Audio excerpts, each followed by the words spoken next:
Hi, Sandy Mackey, Ask the Pool Girl. And Al Curtis, Ask the Pool Guy. We do these podcasts occasionally I think in a lot of cases, in a lot of senses, it's just for us to get clear what we want to do, but we also want to share our process of how we establish and identify things. By sharing it with others, it helps us clarify better what we are. And I've been reflecting, the past couple days have been really interesting, and I'll kind of set this up with kind of what happened. Was I drove Friday night, this is now Sunday, Friday night I drove the 7 hours north to northern Michigan, and I was bringing my daughter's car up to school, up to college, and being that I'm on that trip, why not do what I love to do, which is seek out stuff, find things that will work in a project. And I know that I have a couple favorite picking spots up there at antique malls and things up in the UP. And in the process of doing that, I came across a sailboat, which was on the side of the road. There's a section of this road just in the middle of nowhere that says, for sale by the side of the road stuff, and it's county or city ordained that you can sell your vehicles there. You know how a lot of times in any community there'll be an area where people try to sell a bunch of vehicles. Well, this is sort of city sanctioned, which is really interesting because then there were a couple campers in this little boat and a bunch of trucks for sale. And I got to thinking about that little sailboat, which in a project that we're working on now, which is, the SpongeBob themed, it's not really, the project's not themed SpongeBob, but the inside of the grotto, the swim-in cave is sort of SpongeBob. But that lends to how can we develop the rest of this project, which has all these elevations and walls, and it's going to be spectacular. But how could we develop that out to have a look and feel? And I thought of this sailboat when I saw the sailboat sale on the side of the road. I thought, here's this point of just a few podcasts ago, I had said that I'm still looking for magnificence in what we do. That there's this place between we're doing really cool and awesome stuff, but to me it's not magnificent yet. It's like that next little step. What is that little? It's not a monumental step. I think it's just like these little incremental pieces that make what we do magnificent. Well, let me ask you this question. Would Okay. you consider the artwork of Alex Sittard magnificent? I would, in that it's what it is. I think magnificence in that particular case is it's very much taking old junk that's throwaway stuff and turning it into really cool stuff. Well, that's not how I would see it. I guess I'm thinking about the portfolio book that we have. Mm-hmm. Alex is, of course, the yard that Al went into a number of years ago and kind of discovered the ability to put things together and theme them.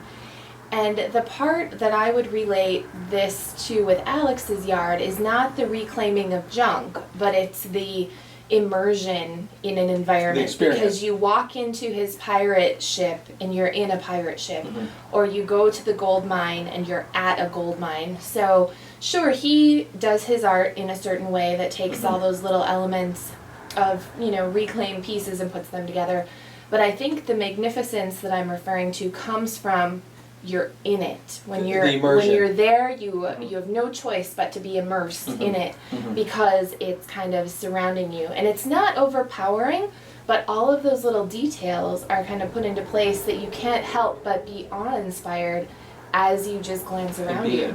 Well, and I think that's where I was going with this, was I saw that sailboat and immediately I have to have it. I mean, the first thought was, there's a for sale sign on the side of it, $500. It's on this little trailer. So here's I didn't get it. Here's the joke. Okay. Anything on the side of the road, $1,000 or less, Al wants it. Probably true. All right. So if you're watching this and you want to mark it to Al, that's all you do. So let's go back to the sailboat. Okay. Here's the sailboat. It could even It could be in a store. All you have to do is pull it out, put it on the side of the road. True. And write a sign on it. Probably, but come on, let's get to the point here. So I'm driving, and here's this little sailboat with this nice, cool, tall, old mast sticking up, and it's got this sign that says "For sale, $500" on it. I didn't buy it, surprisingly. I wasn't sure how I would get it back here. If I had a clear vision on how to get it back here, I would have bought it. But here's what happened was, I saw it, I witnessed it, I stopped and looked at a store, and then I drove over there to look at it, and I walked around and I took a couple pictures, and realizing it's this old fiberglass shell, it's just got the shape of a boat, which immediately I'm thinking, how could I cut it apart? Could I cut it in half and use the front half for something? Could I use the back half? So I started playing in my mind. But here's what happened, was we know that we're becoming a theming company. We know that our pools draw this a theme because that's what excites us. Building the pool doesn't excite us because we can build those all day, every day, and we turn away 90% of the phone calls to build pools. So is it the pool or is it what we do in the surrounding area that really excites us? Well, if it was the pool, we could go build 100 pools right now. How many calls do we turn away? But it's that step beyond. So this sailboat just became an emblem. It became a token. It became an example of what could be. So here was my thinking was, we love the theming. We know that everyone gets excited about the theming. When we're out working, and this last week is a great example of all of these people that have been involved in certain areas of what we do, now getting to be more artists and getting really excited about, what if we do this? What if we do this? And these ideas just start flowing. Well, that sailboat got me to thinking about the project. One of the two that we're currently working on, thinking that had I had that sailboat ahead of time, and more importantly, had the homeowner or the person paying for the project understood what would happen with it, I think of how much more magnificent things could be. And here's the challenge, and that's why I wanted to have this discussion, was I can see the sailboat, and I could see it in 1,000 different scenarios in a waterfall. Because, again, the pool being SpongeBob, so you kind of think under the ocean, shipwrecks, stuff falling down, you start kind of playing in that space and you realize it could be all kinds of stuff. Fish netting, fish hooks, boat motors, just all this stuff. Well, I was thinking, if I had a clear avenue to help people understand what theming means to me, then having that sailboat sitting there when the customers decided to have us build this pool, what could the waterfall and the grotto have been? So here's the example. If I had this sailboat sitting there and I had this opportunity to build this beach / ocean / underwater environment, I saw this boat as being, this ship as being, or this sailboat as being somehow incorporated in the waterfall, like a wreck, like a deserted whatever, which gave the opportunity for water to come out of it. But it's more important in terms of the technical shape of what it is. Not that it's a sailboat, it doesn't really matter, but that it represents something. And we could use that with this mast coming out to represent something in this part of this project, and then have that be the basis for then how we build. And it changed everything fundamentally about me. And I told you that last night I was having these crazy, I'm driving back, then 7 hours back, and I'm having these crazy thoughts of what things can be. And this idea was, if we, from a marketing team perspective, could really get people to understand what theming means to me. I think the difference between when you say, oh, we're going to do a themed project, people think it's you build something and then you decorate it. You have it done and then you add the tablecloth and you add the ornament and you add the one, now it's themed. Versus you're inspired by something to build around something cool. And that's, I think, the part of theming that's missing for us, is we say, well, here's what we'd like to do, and then next thing you know, we're building something much more magnificent. What if we had those pieces and people could understand, and from a marketing standpoint, we could figure out how to help them understand that this piece inspires us to do something bigger than we've ever done, or greater than, or cooler than, or more than, or awesomer than, or whatever than what we've ever done before, versus a waterfall when we have on paper waterfall, pile of rocks and water coming off of it. What if we could figure out how to theme and get someone to understand what theming means to us is that we take this inspiration from an item, an idea, a motif, and then we build according to that. So steampunk waterfall, how I would do that different, I was asked that question a few days ago, what would I do differently in the project? If that was the basis for the waterfall versus, well, there's this idea we're going to do a little bit of this, a little bit of that, I would have fundamentally started in a whole different direction. It turned out really cool, steampunk waterfall, all that, but I would have started, had I really gotten a sense of what it could be, I would have started from a different place. And so building what turned out to be really cool inside of that cave, that's SpongeBob, it is really magnificent. When you think about what people build as grottos, when you think about what people build as, caves in a pool, it's really silly in compared to, we're miles ahead. Well, we're a billion miles ahead because people see theme parks over here and they think residential homes over here that don't mix. No one can imagine blurring those together. And yet we're doing that without even people knowing it. They get it and then they're blown away like, holy wow, we have this thing. But they could never imagine theme park over here, home over here, that they could be the same thing. They just automatically said, well, that's over there, that can't be us. We're over here, we're going to just kind of do this little thing. But we're forcing that blending.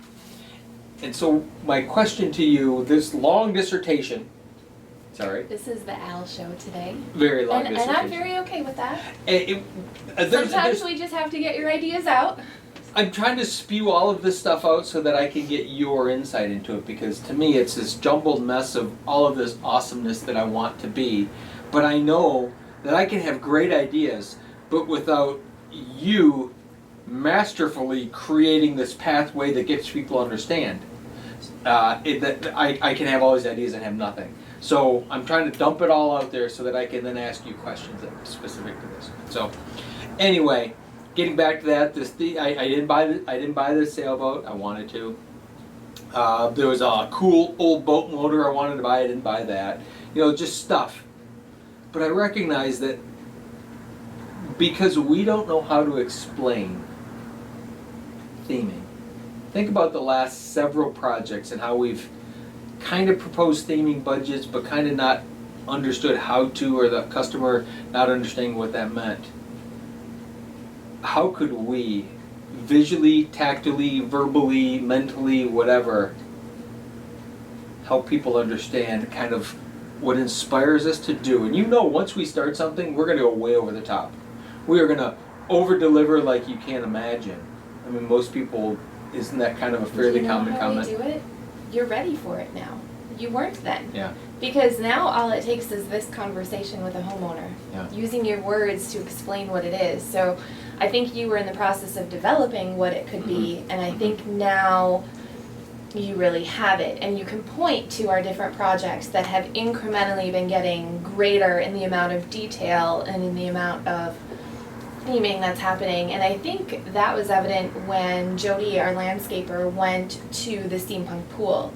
She said the amount of detail in there is astounding when you take the time to look around at it. So with every project that we've been building, you've kind of been increasing that, and now I think using your words of the dream of what it can be along with the examples of what it has been, I think it's all coming together right now. So a body of work, sort of examples of what it's grown into, is sort of the basis to start with, to be able to point to and say, look, here's what we did.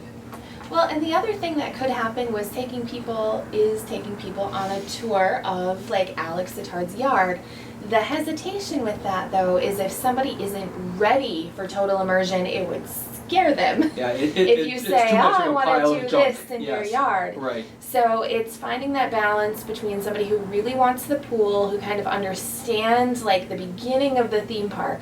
But I think if we even went back to our homeowners on the SpongeBob pool or the steampunk pool, and we said, remember when you started deciding that you wanted this pool? Like, they couldn't have imagined what they got. Now that they have it, they couldn't go back. But it's kind of a leap of faith on their part just to trust that it's going to turn out magnificent, because I don't think any amount of photos or any amount of explanation can prepare people for the immersion for part. the magnificence and the immersion and the total amount of detail that goes into their surround. So I think that I don't know, like when you're in a video game and you go to the next level, I think you've gone to the next level in wanting to explain to people what this could be. And I think that's the only shift that's necessary. I guess I can see that. I've seen through the iteration of the last several years of what we've been doing, kind of leading toward this, and I would have imagined I was already there all along, and at each step there's this new point, there's this new place, and I think that's what the longing a few podcasts ago about realizing that there's a point of magnificence that can be. I had a conversation this morning with Karen, and I said, we're kind of phoning it in. We're doing something way beyond the customer's expectation, but we're still cutting it way short, like with the waterfalls in particular. There's these elements that we're just sort of glazing over. And what I did this morning was I went out to look for some of the additional material to like tighten that thing up so it would be perfectly okay, blown away. The customer would be thrilled with what it was, but it wasn't magnificent. And I was a little bit peeved at myself for having been up north now over the last few weeks a few times. And up north, for those of you that don't know Michigan, 450 miles north of here is still Michigan, and it's a whole different environment. It's part of the Canadian Shield. The rock is, 2.2 billion years old. It's just a different environment. There's gold here in the soil, but there's more gold and diamonds and stuff in the soil, and the granite and the materials are different. You have far less soil and a lot more rock there. And there's all of these different stones and things that I want to just go up there and get and bring back here, and it's just not quite so easy. But I was a little miffed at myself for having not collected while I was up there before on my fishing trip to collect some of the supplies and things. So today I went out looking at some of the landscaping suppliers, which it's a Sunday. Not a lot of them are open, but there's one particular one that I haven't been to in probably 10 years, 12, 13, 14 years. But I knew that they had kind of some oddity stuff there. I kind of imagine it's the exact same stuff that was there 12 or 13 years ago that they never sold. I don't think that they've ever changed that pile of crap that was there, but through that pile of crap that I remembered from years ago was probably the perfect stone material that I need to take this project, kind of oomph it into magnificence, take it from really freaking cool into magnificence. And so I was able to find that material this morning, and I had been telling Karen on my way there, she's on her way to the job, and I said, look, we've been kind of phoning it in. We've been doing really cool work. It's not magnificent. It's awesome. It's freaking awesome, but it's not magnificent.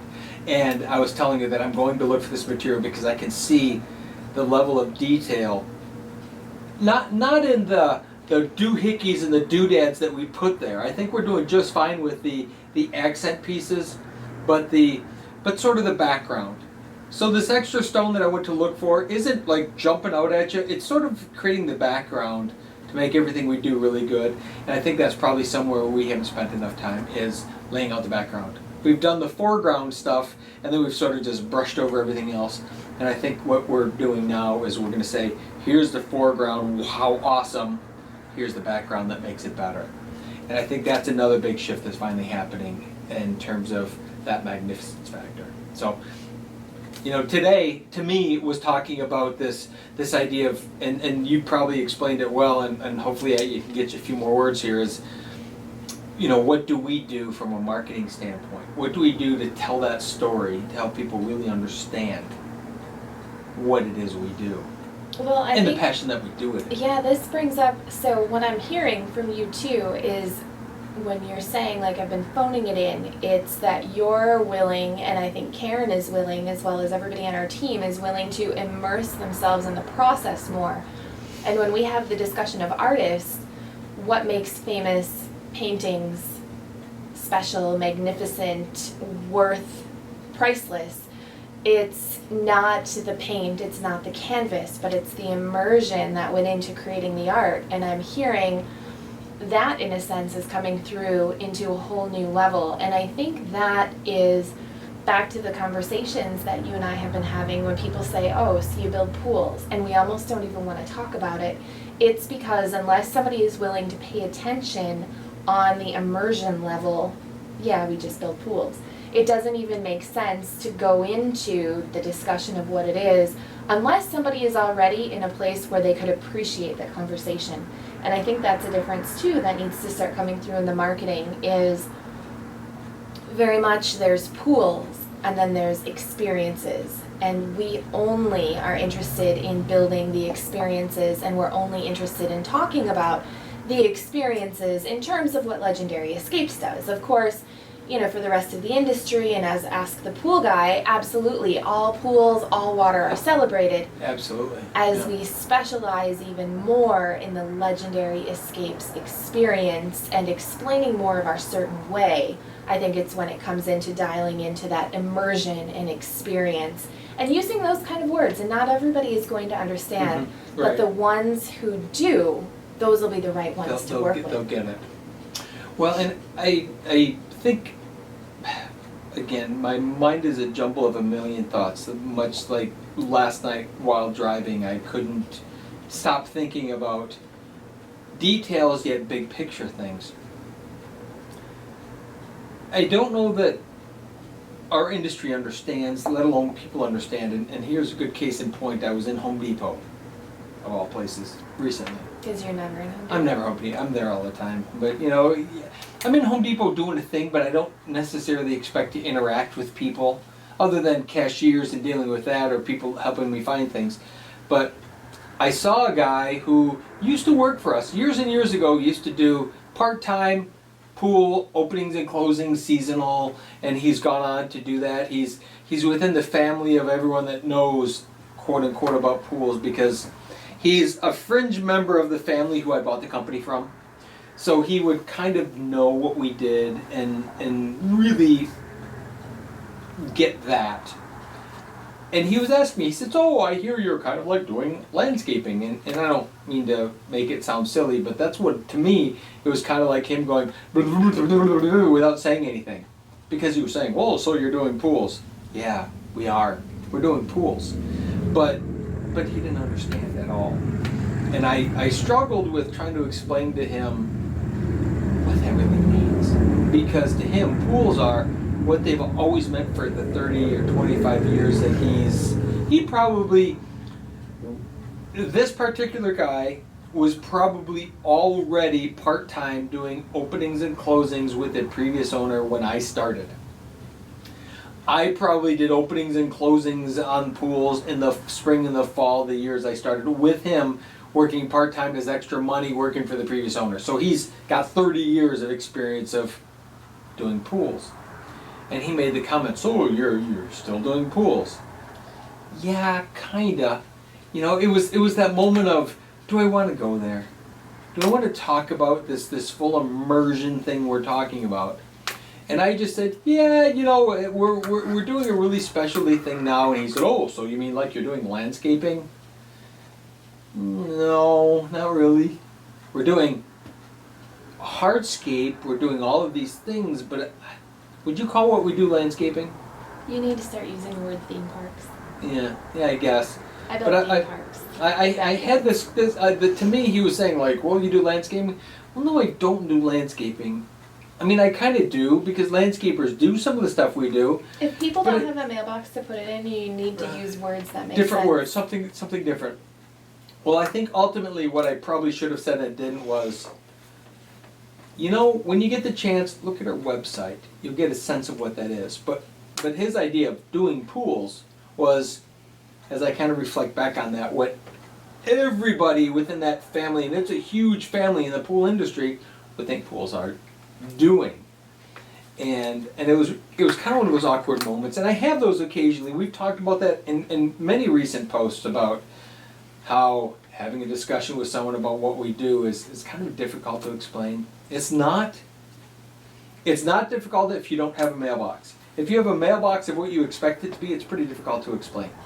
But if you have no idea what the pool industry is and we explained it, you'd be, "Oh, that's cool." But again, most people have that idea, and that's what he had. And it was kind of an awkward, weird moment, but I just said, things are awesome. There, what can I say? Other than things are awesome, we're doing the really cool stuff, it's a lot of fun, blah, blah, blah. So I do know that our next evolution of what this already is, which is cool, is theming. But I don't know how to phrase that, and that's where I ask you, and you've shared enough, just even my ramblings today, you've shared enough in terms of what that really means, is that it's just having this conversation. Absolutely. Yeah. So stay tuned as we develop what the artistic immersion marketing looks like. Well, and here's what's interesting is we had that conversation just a few podcasts ago about magnificence, and all of a sudden I'm feeling that. Having not had that conversation wouldn't, maybe it would happen, maybe it wouldn't, but I'm going to guess that it wouldn't have happened, that I wouldn't have felt so immersed into the need for that next piece. And I think it's that constant willingness to change, that constant willingness to grow as a person and be different and not worry about it, because we've talked Wallace Wattles here, and an awful lot right here on the piece of paper is what I had written down one day in a meeting was the secret beyond the law of attraction is having that crystal clear vision, which at each moment that we do one of these podcasts, the vision changes and becomes more crystal clear. It changes, it doesn't like completely morph differently, but it becomes more crystal clear. So if our vision is here, each time it gets just a little tighter focused.